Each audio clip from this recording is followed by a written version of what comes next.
Hello guys, तो कैसे हैं आप सब लोग। तो गाइस जैसे कि अपना चैप्टर चल रहा था कैश फ्लो एनालिसिस, उसके अंदर अपन ने एक्टिविटीज को समझा था, यानी कि कैश फ्लो क्या होता है पहले ये समझा था, और उसके अंदर कौन कौन सी एक्टिविटीज परफॉर्म होती है, जैसे कि ऑपरेटिंग होती है, इन्वेस्टिंग होती है, फाइनेंसिंग होती है, तो वो समझा था। ऑपरेटिंग एक्टिविटीज का अपन ने एक लेक्चर ले लिया था, कंप्लीट कर लिया था, और आज अपन लेने वाले इन्वेस्टिंग का। ठीक है, तो आपको इन्वेस्टिंग एक्टिविटी जैसे अच्छे से समझ में आएगी। जैसे लिखा हुआ from the following activities calculate cash flow from investing activities. ठीक है, अब फॉलोइंग एक्टिविटीज अपने को इन्वेस्टिंग एक्टिविटीज प्रिपेयर करनी है, यानी कि इन्वेस्टिंग एक्टिविटीज का परफॉर्मा बनाना है। लिखा हुआ है यहाँ पे कि यहाँ पे तो दे रखा है परचेज क्या क्या करा है, और यहाँ दे रखा है सोल्ड क्या क्या करा है। तो प्लांट परचेज करा है, इन्वेस्टमेंट परचेज करा है, गुडविल परचेज करी है, पेटेंट को अपन ने सोल्ड करा है, इन्वेस्टमेंट सोल्ड भी करे, परचेज भी करे, और अपन ने प्लांट सोल्ड भी करा है।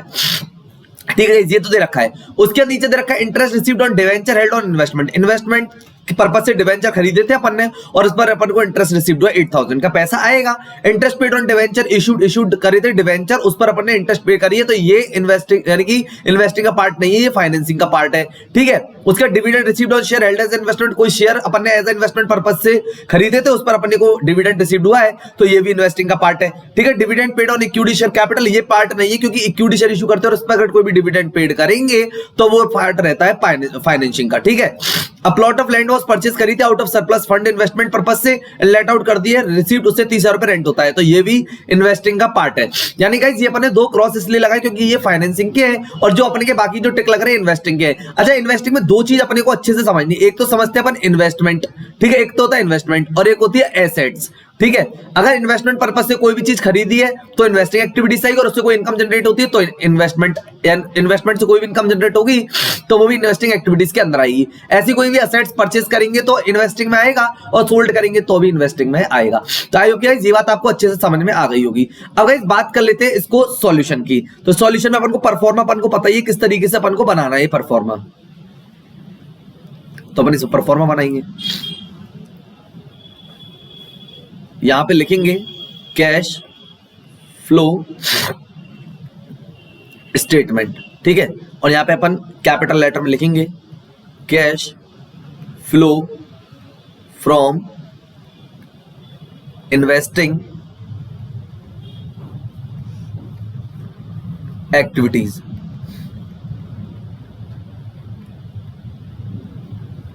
यहां पर लिख दिया यहाँ पे cash flow from investing activities. ठीक है, अब अपन सबसे पहले बात करते हैं प्लांट। तो प्लांट परचेज कराए तो यहां पर लिखेंगे प्लांट परचेज।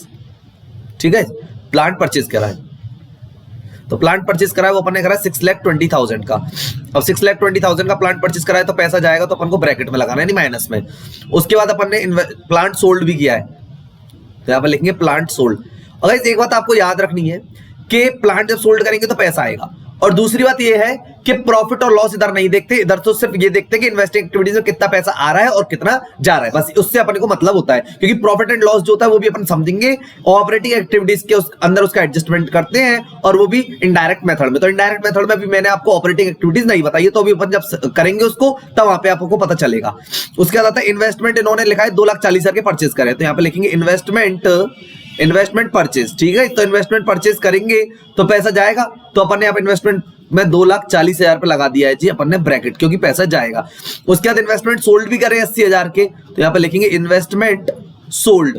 ठीक है, इस कितने के करें, इन्वेस्टमेंट सोल्ड करें 80,000 के, तो इधर से पैसा आएगा। ठीक है, उसके बाद गुडविल है, तो गुडविल पहले अपन ने परचेज करी है 1 लाख रुपए की, तो यहाँ पे लिखेंगे गुडविल, क्योंकि गुडविल अपनी असेट्स होती है, और कौन सी होती है, इंटेंजिबल गुडविल परचेज। ठीक है, तो गुडविल जब परचेज करेंगे तो पैसा जाएगा, तो 1 लाख रुपए अपन ने लगा दिए जी ब्रैकेट के अंदर।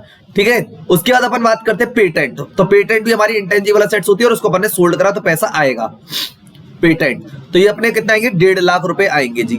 ठीक है, 1.5 लाख रुपए अपने पास आ जाएंगे, ये अपन ने प्लस कर दिया। उसके बाद नीचे लिखा हुआ interest received on debenture held as investment. Investment से अगर रिलेटेड कोई भी इनकम होगी तो वो कैश फ्लो स्टेटमेंट में इन्वेस्टिंग एक्टिविटीज के अंदर आती है, तो अपन यहाँ पे लिखेंगे इंटरेस्ट रिसीव्ड ऑन इन्वेस्टमेंट। ठीक है, इस कितने रुपए की, 8,000 की, तो पैसा आएगा तो प्लस में लिखेंगे। उसके बाद यहाँ पे लिखा है इंटरेस्ट पेड वाला क्रॉस लगा दी क्योंकि फाइनेंसिंग का है। डिविडेंड रिसीव्ड हुआ है, तो यहाँ पे लिखेंगे डिविडेंड रिसीव्ड ऑन इन्वेस्टमेंट। अब डिविडेंड रिसीव्ड ऑन इन्वेस्टमेंट होगा तो 20,000, ये भी अपन प्लस में लिखेंगे। ठीक है, उसके बाद अपन बात कर लेते हैं यहाँ पे उसके बाद अपन बात करेंगे यहाँ पे तो डिविडेंड जो इक्विटी शेयर पे वो फाइनेंसिंग का पार्ट है, तो वो अपने क्रॉस लगा दिया है।